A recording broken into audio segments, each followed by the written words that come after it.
Not a single bar of service. Not with us. Digicel officially has the best mobile coverage in Guyana. Be it in Aishalton or in Etteringban, we got you covered. Digicel, better together.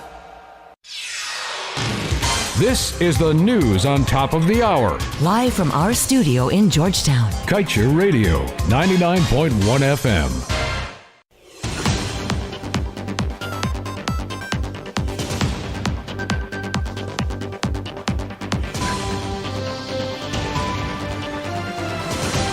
The time has now moved on to 19 hours in Guyana. With your nightly newscast, I'm Kevin Smith. For those who are intent on disobeying Guyana's local content legislation, policy leaders have ensured that there are at least 6 punishable offenses which carry a summary conviction and a fine.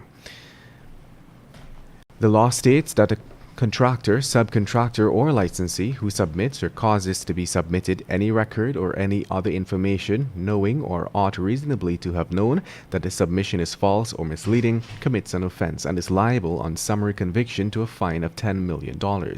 It continues that a contractor, subcontractor, or licensee who carries out petroleum operations without the minimum local content requirements commits an offense and is liable on summary conviction to a fine of $50 million.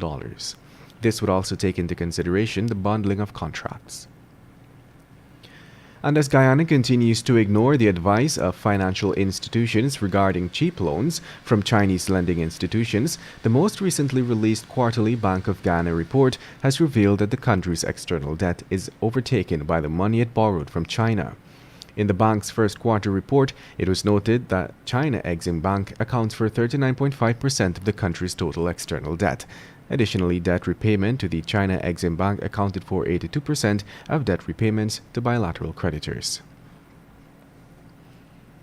And where former Finance Minister Winston Jordan has highlighted efforts made by the previous APNU-AFC government to work assiduously in preparation for the development of the country's oil and gas industry, he has expressed worry over what he believes is the apparent backsliding of the current administration to have crucial legislation and policies to continue the work that was started to protect Guyana. 2 weeks ago, Vice President Bharat Jagdeo addressed the issue of contract bundling by the oil companies, inserting that the government will address the matter.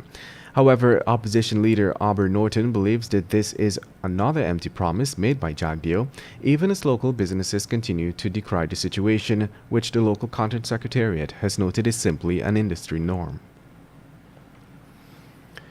And now let's tell you, Minister of Human Services and Social Protection Dr. Vindya Prasad on Thursday said that to date 1,600 policemen have been trained to deal with domestic violence cases under the Cop Squad 2000 initiative.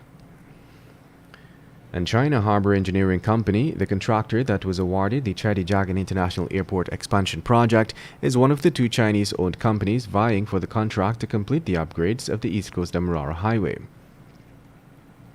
And to wrap things up this evening, a fishing trip out at sea turned into a bizarre mishap on Thursday night after a fisherman got struck by lightning, resulting in him falling overboard and disappearing. Feared dead is 28-year-old Hemnarayan Chandradio, also known as Robin. And that brings us to the end of this evening's newscast on Kaieteur Radio. I'm Kevin Smith. Thank you for listening.